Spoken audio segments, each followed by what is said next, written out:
My name is Abe. I was Employee of the Year.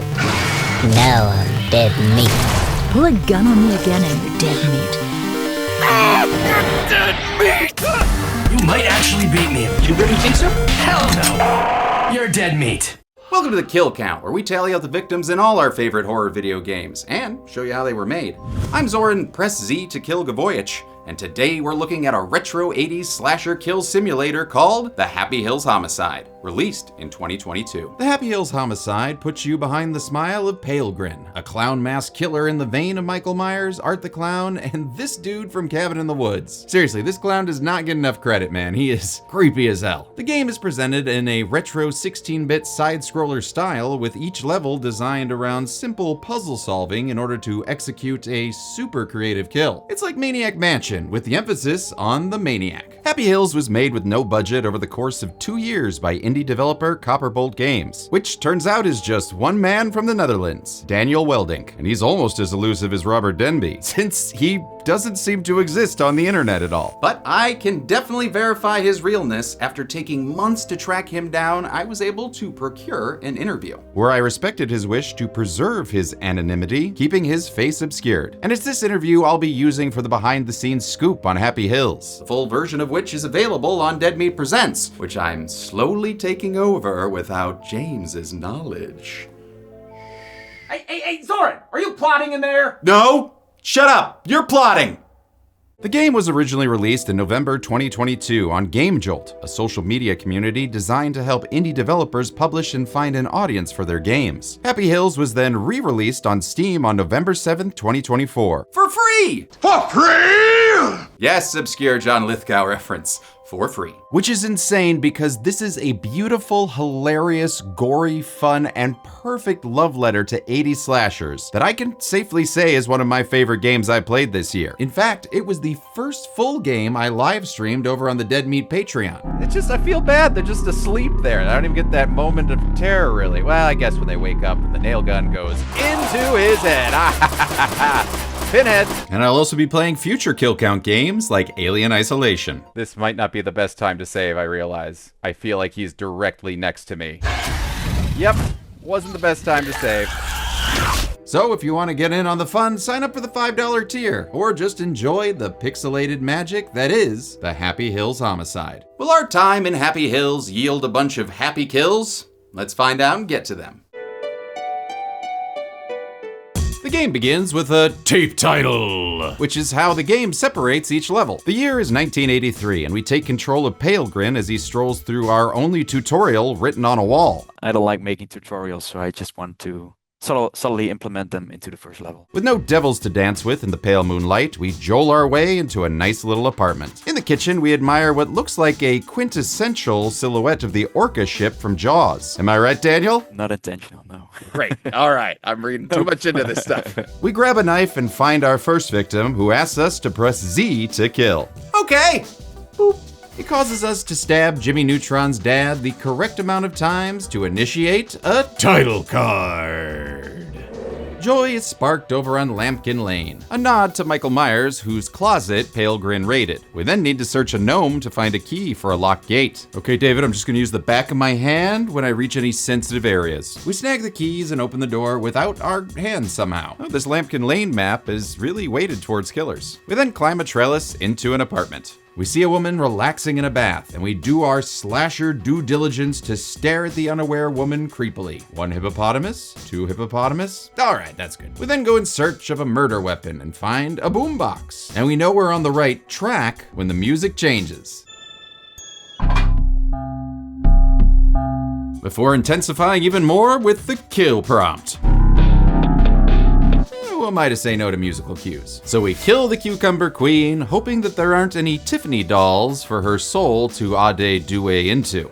Tape 3 ups its pun game with lawn enforcement. And you know I can't let a good pun go unrewarded, so I'll actually be giving out a Prime Pun Award to recognize the best of these tape titles. We grab an Evan McMillan special, but are caught trying to set it up, giving us our first player death, since we're reset with a murder mulligan. This time, we sever our night gardener from his leg and a foxy key. We assume this bastard killed Tails, so we hop on a lawnmower in order to turn his innies into outies. Go to hell, you bastard. Each of these tape names also acts as a clue to how best to kill your victim. So Rain of Fire must mean we're about to kill someone with post-apocalyptic dragons. All right, now where are them dragons? In here? Hello, Denton, you here? Nope, just a good boy guard who manages to catch us 3 times before we make it inside. Upstairs, we steal keys from a guy who's really going to town on his armpit. I gotta admit, that was the most easy animation to do. And after once again fulfilling our slasher union quota for creepy stares, 1 Michael Myers miss, 2 Michael Myers miss, we grab some matches and a gas can, going past a dog to fill the reservoir of the boiler. We head into the bathroom and oh my god, I'm a vampire! No, it's just a recurring bit I do with a lack of reflections. Armpit Andy doesn't notice he's showering in gasoline because he's too busy armpitting. Ooh, you'll get in there. So why not strike up an immolation with him? Ooh, damn fine voice acting, courtesy of user iPlanella from freesound.org. The next tape is called Cabin Fever, which I hope is not another remake of this skin-shaving classic. We grab some paint and barge our way into the titular cabin. Get the hell out of here! Okie dokie! Outside, we cover up his speech bubble with our paint before grabbing a lollipop-free chainsaw. We go back inside and wonder, should we just slowly walk at him with a chainsaw? And answered, okay. Using our knowledge of the movie Little Monsters, we know everyone loves the sound of breaking glass. So we lure our possibly Irish friend to the outhouse, where he's Darby O'Killed, chopping him in half and making him a little less like people. We now interrupt the game for an episode of Happyhills Vice, putting us in the regulation loafers of Detective Brian Pawlowski, a man who could easily be played by Tom Atkins, but according to Daniel, was inspired by Sheriff Hopper and Josh Brolin a bit. With a mustache. This handsome goonie investigates the crime scene left in tape 1. Sick bastard. 16 stab wounds. Oh, hold on. Was it really 16? Okay, let's go back to the tape. 1, 2, 3, 4, 5, 6, 7, 8, 9, 10, 11, 12, 13, 14. Oh, ho, ho! Ref rules. With the one in his head, that's 15. Turn in your badge, Brian. Or, okay, falsify a report for Gordon Baker. That's a way to go, too. Well, let's just see what he did. Oh, underage porn. Oh, great. Wait, does that mean we're the hero? Do I get to wear a cape and be part of the MCU? Actually, part of the MCU like 5 years ago? Tape 6 wants us to fuck someone up like an animal. But first we have to get inside Happyhills cargo. We rightfully fear the spotlight and grab a crowbar to break in with the simplest little creak. A perfect example of the brilliant less is more sound design employed in this game, which had to be fully redone for the game's Steam release because the original game used sound effects from Left 4 Dead 2. Get ready, this is gonna set off the alarm.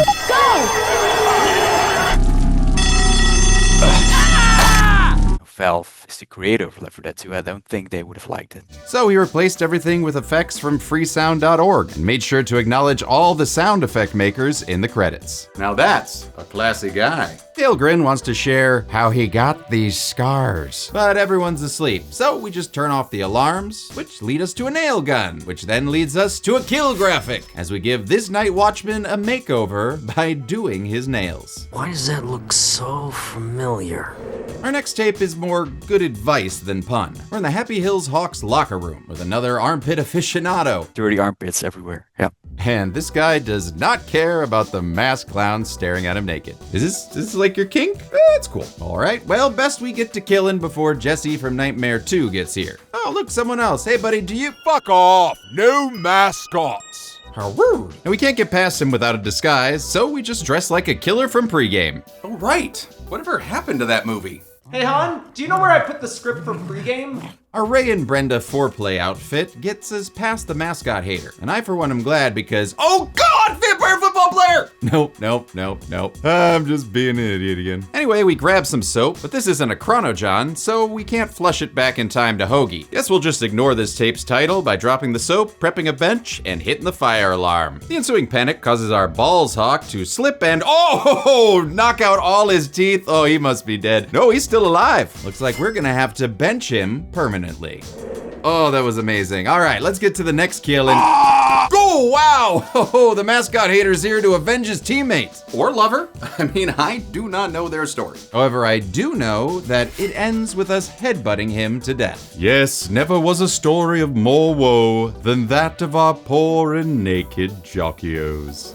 All right, coming up next, we've got the latest hit from Frankie Goes to Hollywood. Oops, sorry, to the Hill Herald. Ooh, Herald? I love improv. Ah, wait, it's just a news office with one guy working late. What are you doing? Making copies? We stalk him through the halls, finding an axe along the way, then wait in the shadows for him to finish copying pictures of Spider-Man. And then we reveal what's really black and white and red all over.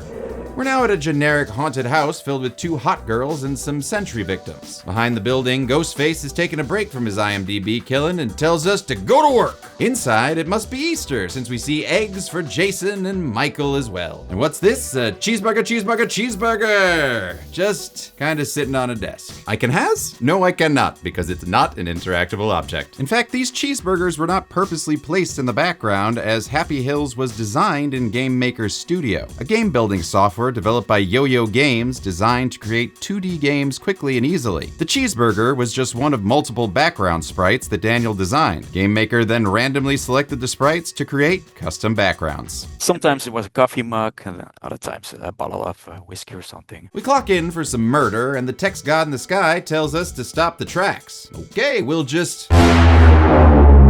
take too long and fail. Okay, well, hey, it's my first day. This go around, we stop the tracks in time and head up to the scaffolding to lower the fan with a screwdriver. Oh yeah, this is gonna be sweet! Messy kill graphic in 3, 2, 1. Fix malfunction? Oh my god, this game is brilliant. Where did you get this idea, Daniel? Nowhere really. I just like the very blunt interruption. People are waiting for the girls to get decapitated, but yeah, it's also a little middle finger, I think. The Bobbing twins need to sit tight while we head upstairs to fix the power, with a little mini game far more enjoyable than any in Choo Choo Charles. Which, yes, I will be covering next month. Okay, settle down, fake children. The killer music returns, and we flip the switch, giving us a different kind of topless scene. Oh, it's a real vampire! The next tape has us trying to break a prisoner out of Joel's sex ladder dungeon. Oh, Joel, you are a sick, sick man. We peek inside to see 2 Downers Grove South Mustangs armed and ready to take us out. You know, for killing their soapy jock friends. Or lovers. Again, I do not know their story. We shut off the power and head inside to find them panicking. And not just because there's more plateless cheeseburgers. We take advantage of the dark and walk right up to our first actual player death, and not just a time rewinding restart. Oh, his poor Clown Dick. This time we head to the kitchen and grab a garbage lid so we can Captain America our way to this guy.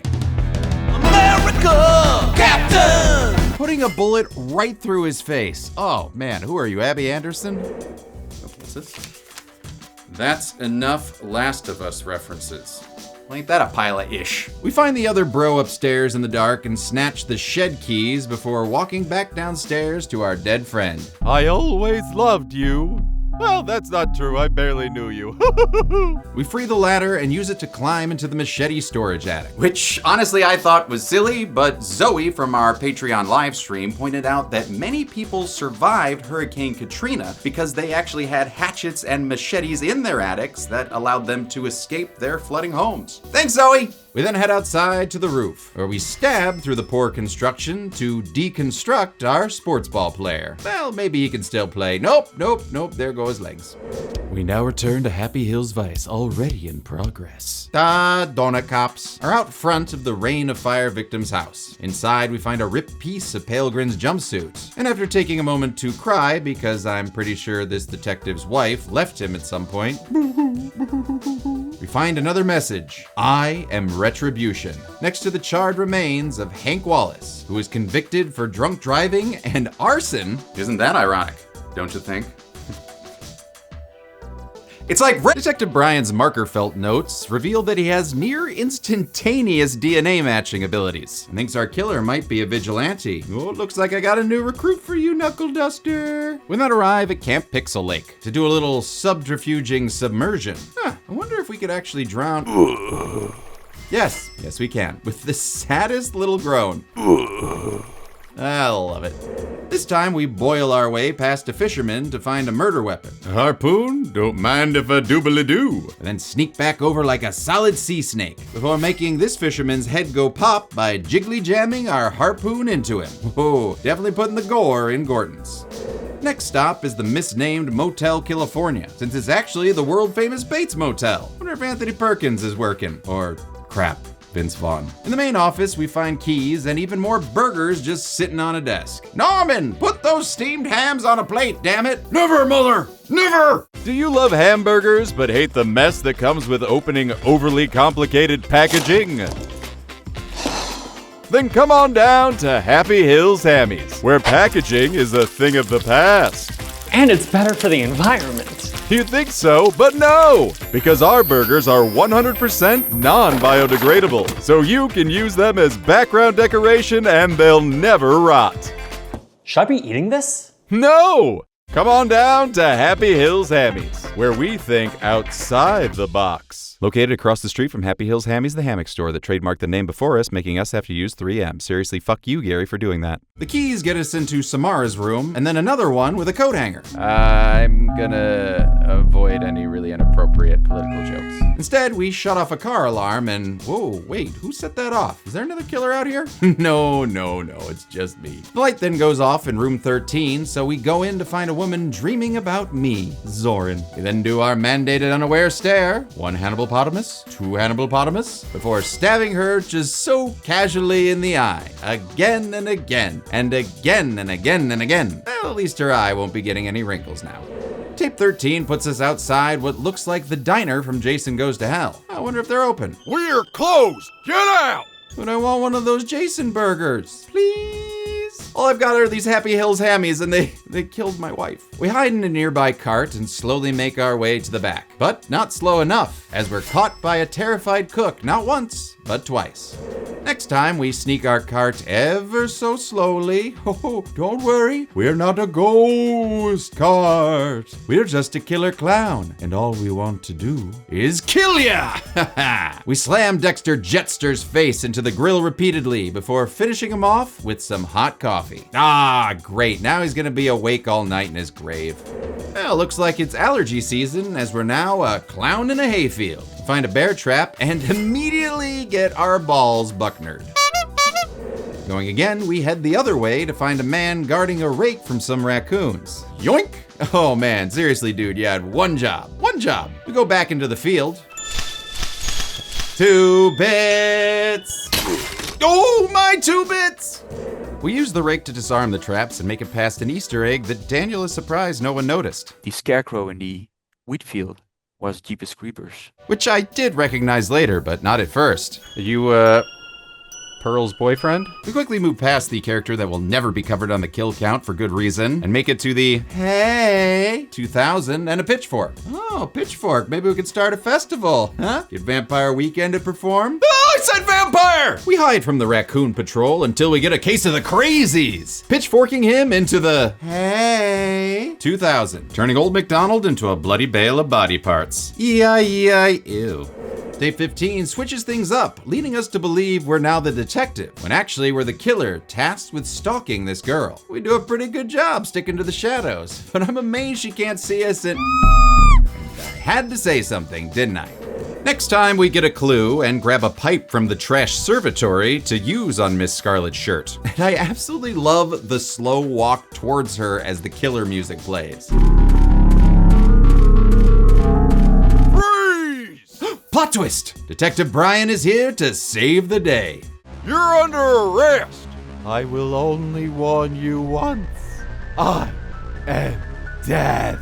And with that, Pale Grin disappears, robbing us of a kill and keeping this tape rated G. And now, back to the Emmy Award-losing Happy Hills Vice. Detective Brian is investigating Tape 14's murder, where Pale Grin is just straight up lying. You do not hate death, you kiss death behind the bleachers. All the time, you're a death kisser. Death kisser! Other messages reveal that this is all part of some larger revenge plan. Okay, let's see what this crow-attracting fella Bill McSawyer did. He did nothing. Okay. Brian takes time to doodle a hilarious drawing of Pale Grin before noting that the girl he was stalking was Madison Carpenter. Carpenter? Any relation to Jesus? Over at Madison's house, a police escort is keeping her safe. As it always does in all horror movies ever. And those weren't just eye holes we were peeping through, those were binoculars. Which is honestly really weird to see a slasher killer use. Oh, that's a blue warbler, bitch. No. They're beautiful. Kill bitches, not birds. With Freddy off bird watching, we should be safe on his turf. So we grab Batman's mom's pearls and put them to good use. Hey, you got the donuts, Dave? This is for perpetuating unfair stereotypes about police officers. And with that, this little piggy goes on the count. That's an unfair stereotype! It was a joke! It was a joke! We head inside and find a super convenient bat in the bedroom. And I'm pretty sure that this is a trap. I knew it! If only I knew how to dodge better. Hey, don't judge me, hands on your hips, silhouette lady. Next time, we managed to Matrix dodge the carpenter's knife, but failed to toss our bat in time to knock her out like Samantha from Dude Bro Party. Okay, well, now that we know what we're doing, we should get stabbed in the honker again. Damn it! Next time, though, we're able to get our batting average up to 0.5 by knocking our final girl down the stairs. But I'm pretty sure she's very dead. Very, very dead. Wow, Pale Grin. Damn. I'm so sorry, Madison. You were the only kind one. Why did you have to run? What? Daniel, why kill the final girl? I like to break the cliches. That was kind of a big middle finger. Ah, yes, the middle finger. A Dutch tradition dating all the way back to the Mikey meme. With our final girl dead, we're now kind of adrift in life, because what is a slasher without their final girl? Well, maybe we can get some help at the St. Hill Hospital. Ah, the therapy clown.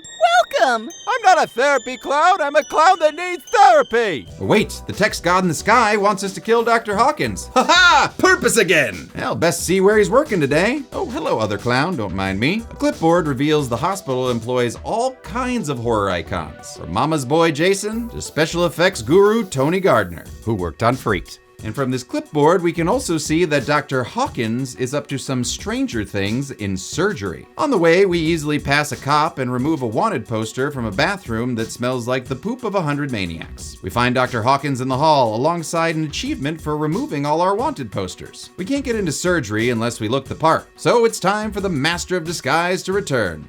No one will know. And I absolutely love that the costume does not move over his body animation. We get into surgery and grab a defibrillator, which we take to a coma woman's room, pulling her plug and subsequently killing her.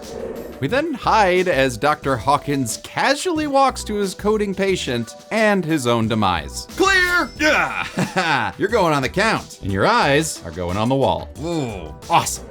Tape 18 takes us to Mad Jack's bar, which looks very similar to the Corral from Terminator 2. But once again, I am wrong with my... Yeah, sorry. It was actually inspired by one of the many bars in Supernatural, as Daniel is a big fan. Me too! We turn off the power and head inside to grab a purple nurple, only to find we're in an ambush situation. Must be a couple dozen of these metal militiamen. So we grab a bottle to defend ourselves, but are killed almost immediately. And thus starts the most aggravating part of the game for me, as I spent an ungodly amount of time dying over and over again. Ah! I was so fucking close. Oh! Fucking goddamn it, I'm not great at this. Is this a fuck? I hit it. Oh, you have to pick up a new bottle. Ah! I got double teamed. Fuck off! No! In the end, I died an additional 14 times. But that wasn't entirely my fault. The hitboxes were very weird, I have to admit. Haha, your fault, not mine. Never mind, I take most of the blame. I'm not great. Finally, we were able to take out 15 Barmino clones with a bottle, knife, and a pool cue.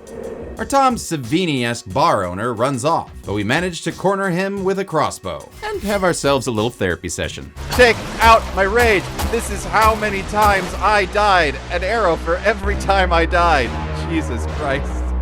After some lackluster puns, we return to good form with Kill 'em all. Oh, and look, we're in a mall, stalking a janitor. We find a hammer and immediately realize that this is going to be another trap. But what are you gonna do? We turn on the light to see this silhouette is a non-Kim Cattrall mannequin, so the only banging we'll be doing is from this grenade that seems to have vaporized us. Wow, total protonic reversal, that's a thing, and oh no, we just climbed into a vent. Cause hey, can't have a horror game without a vent. That's just good. Die hard! We play a long game of SWAT and mouse that gets us killed 7 times. But don't worry, we get plenty of revenge, killing a whopping 23 SWAT team members, including a sweet double kill from the shadows and a hostage shootout, before just driving straight off through some more guys. Don't worry, you're safe here. You shouldn't smoke, it'll kill ya! And now the season finale of Happyhills Vice. Detective Ryan investigates Madison Carpenter's murder scene. He finds a bloody message of contrition from Pale Grin and a knife with Madison's fingerprints. How the hell could he recognize the fingerprints? I am the fingerprints, and I am very distinct! He also finds a class photo from West Pine High that is made up of most of the victims. A note reveals that the school burned down 1 year ago, and a janitor named John Wade mysteriously disappeared. Time for a flashback! It's now June 30th, 1982, and we get to see John Wade, the Pale Grin Killer, looking like my version of Kylo Ren from Big Heads. Todd, why are you such a jerk? God! He leaves a smelly, probably cheeseburger-filled box in a classroom before walking past all the people we've been killing throughout the game. Everyone is a dick to him, even the janitor, who thinks he's better than another janitor. Madison is the only one that's nice to him, so he's developed an unhealthy obsession with her. Like you do. A fire alarm goes off warning of the untamed element, oldest of man's mysteries and destroyer of forests. Tyler and his lover, I'm just calling it at this point, lit a fire to scare John, but instead they trapped him inside, screaming for help. Back in the slightly more present, we enter the final tape, which is actually displayed on the TV in John's surprisingly unburnt office at West Pine High. Whoa, wait, does this mean he's been filming everything? Wow, all the dolly shots and everything? I mean, that is a decent budget right there. And even with no budget, Daniel was able to get all his ideas for kills into the game, aside from one. I was thinking a lot about one on a construction site. So you have to overrun your victims with a steamroller. It's a clown coming to kill me! We're tasked with setting up traps for our final showdown with Detective Boyan. We do as our text god demands and then switch perspectives. All right, looks like it's time to evade some traps. Ha! Hoo! Ha! And we're caught like hundreds of beavers before us and forced to do it again. Finally make it to Pale Grin's lair, past one last cheeseburger, disgusting background cheeseburger, where we're taunted while just firing our gun wildly in the dark. I'm coming for you, detective! And he is a clown of his word, killing us in the dark 11 times. Before we finally manage to Z-fire enough to give John Wade a pale grimace. With Wade defeated, Detective Brian gets a debrief from my never hike alone FBI agent. Well, I'm sorry to tell you this, Mr. Pawlowski, but the body, it's gone. The body is what now? Title card! And after the briefest end credits since the 1950s, we see John Wade still alive at West Pine High, waiting to point and kill again. How many 2D sprites became dead pixels thanks to our pale grinning killer? Let's find out and get to the numbers. All I gotta do is just make it over here. Okay, let's just try this way. Oh.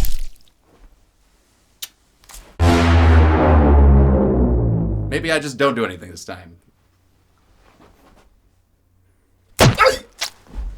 You're cool with that, right?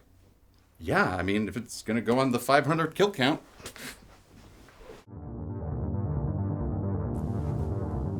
"60 Pixel Peeps died during the Happyhills Homicide, which means it probably should have been called the Happyhills Homicides, but whatever.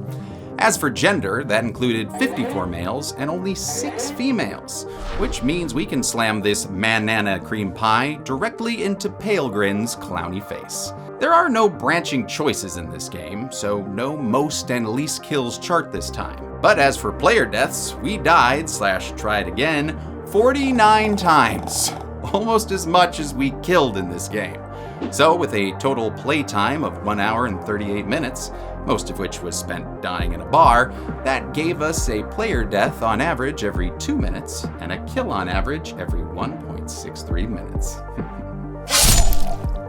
I'll give the golden chainsaw for coolest kill to the #1 fangirls. A slow, panicky, double haunted house ride decapitation would have been enough, but showing that the traps don't always go perfectly was just icing on the cake, and it sure made this kill worth the wait. Dull machete for lamest kill goes to biker bar clone number 12. I just felt like his heart wasn't really in it. And the broil reload for best player death goes to getting shot in the dark. It was pretty dumb of us to walk right up to the guy with the gun. And sure, we've been hit in the dick before, but this time our balls were truly on the walls.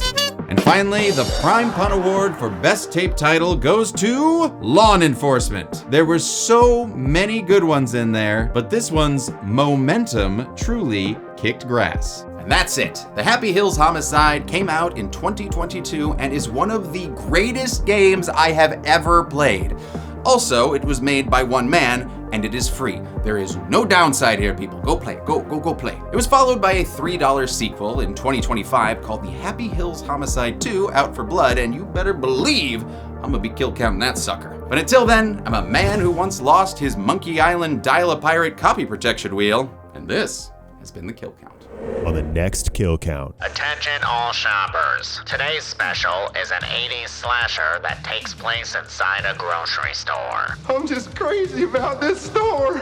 Walnut Lake Market is closing soon, and the staff has to stay late to mark things down for clearance. What? Oh. Now, calm down, everybody. Calm down. But these prices aren't the only things being slashed. Guy lost his head. There's a killer on the loose, and they're reducing payroll one employee at a time. Intruder was directed by the late Scott Spiegel, who helped Sam Raimi make Evil Dead 2. Groovy. In fact, there's Sam now, and his brother Ted, and their best friend Bruce. That's just great. Yep, the gang's all here, at least until they start getting killed. Shit.